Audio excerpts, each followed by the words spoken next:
Okay, so for my presentation, I'm going to be talking about the expectations of women. So basically, how patriarchy created gender roles and kind of how to put a stop to this.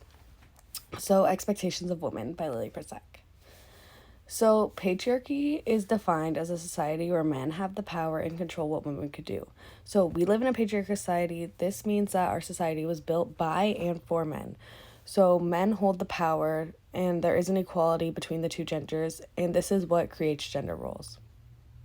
So, I use this image because it's kind of showing patriarchy. So, these are all women being pushed down by a man.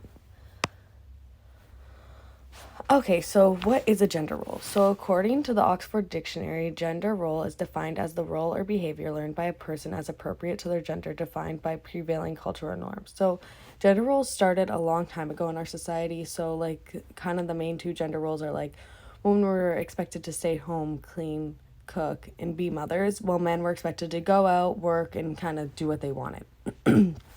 So, some other common gender roles, you could think of some too, are women are seen as weak, women are seen as strong. And this is just because women have been dependent on men for so long because of their oppression. So other common gender roles would be even in babies would be girls are expected to wear pink, boys are expected to wear blue. Boys when they're younger are supposed to be aggressive and messy, while girls are supposed to be cutesy. And even up to when we're adults, it's seen as men are the strong ones and the breadwinners, while women are caring and at home with their children. So, history of women's rights. So, throughout history, women kind of had a lack of rights, whereas men did not. So, some of these rights were Roe v. Wade did not come until 1973. Roe v. Wade is the right for abortions to women. So it took so long for them to get this right, and then now in 2022 it has been overturned. So this is kind of showing how men still have control over women. They're still controlling our abortion rights, and even in 2022 women are still losing rights. And then in 1920 white women got the right to vote, and then in 1965 all women got the right to vote. So again, it was kind of like the man's choice, and it was kind of showing how women's opinions weren't as valued as a man's.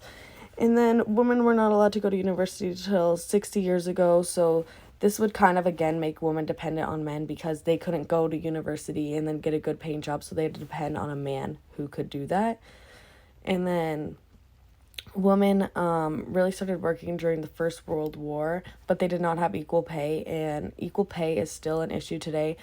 So men are seen sometimes as more powerful and dominant and smarter, so they get paid more when really in reality they're doing the exact same thing as women in the same field. Okay, so creation of patriarchy. So in the book Creation of Patriarchy by Gerda Lerner, she talks about how patriarchy started, and this kind of ties into the gender role. So the main fact she talks about in her book, so in the book she talks about how men controlled women's sexuality. So men kind of controlled everything women to do. It was kind of looked at as wrong if a woman was too sexual, but it was fine for a man to be like that. And a lot of the times it would be okay for a man to rape their wives, but it wasn't seen as rape because they were married. And then another one was men learned very early on to be dominant. So men has always dominated over women and I've been taught to do this. So even in their own groups, the man would be more dominant than the woman. And again, in a family, the brother and the father are kind of seen as the people who are supposed to be in charge of the family. And then laws were made so that women would be more subordinate. So the laws I just read, it would kind of make women depend on a man. And then another law, it kind of gave women no choice. And then so another law, women couldn't have a bank account for a really long time unless it was in their partner's name, which again is making a woman need a man. And then lastly, women's class was based on their relationship to a man. So a lot of people and still today see the woman's value, their main value is who they marry, if they're a good mother. And these were kind of, it all had to do with a man, which again would make a woman kind of be subordinate to a man because they would want to have the higher class, so they would want to stay with the men. And now all these things cause patriarchy and are part of the reason why, again, women are still subordinate today. So the song that we looked at, one of the songs we looked at in class was Girls Just Want to Have Fun. So the song Girls Just Want to Have Fun is going against gender roles. So as the title of the song and the lyrics say, girls just want to have fun because they were always looked at as they can't have fun and only men could have fun. So with gender roles, men are seen as the ones who could go out and have fun, while women have to stay home and listen to what the men tell them to do. So in the music video, her father is telling her what to do and kind of asking what she's going to do with her life because she's just kind of out having fun right now. And she doesn't really listen, because her, people think that women need to not go out and have fun. They need to stay home, try to find a husband, try to start a family, when in reality, they don't need to. So women are always seen as submissive, and they should, listen, especially to men, when, again, they don't have to.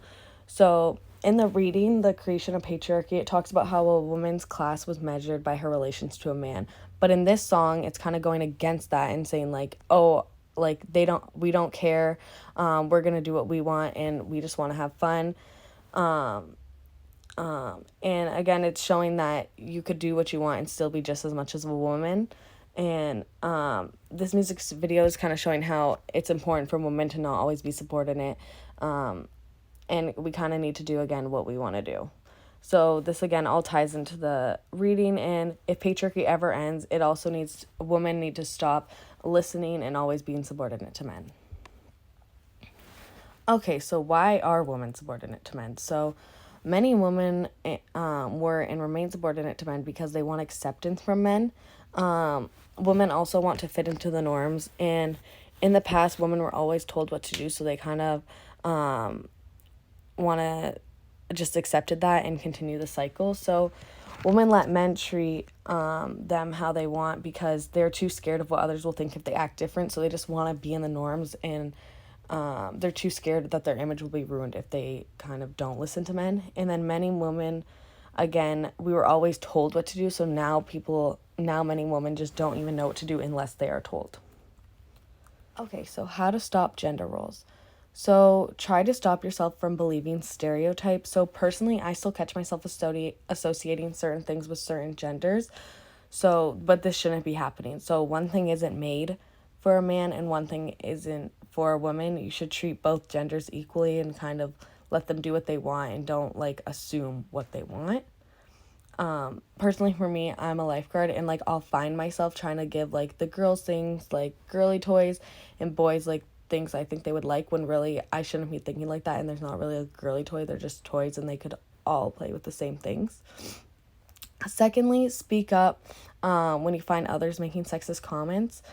So this could be your peers, your family, your friends. So personally, my family is an old white Western family, so they kind of make sexist comments, and I always try to stand up and say hey, don't say that, and try to educate them on and tell them the history of women and stuff. So it's important to try to educate your family so that they can improve, even if they don't listen, at least you tried.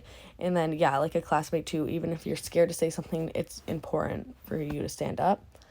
And then number 3 is use your voice in social media as a platform to promote the stop of gender roles. So social media is a good way to kind of educate a large group, because you could just make one post and hundreds of people will see it.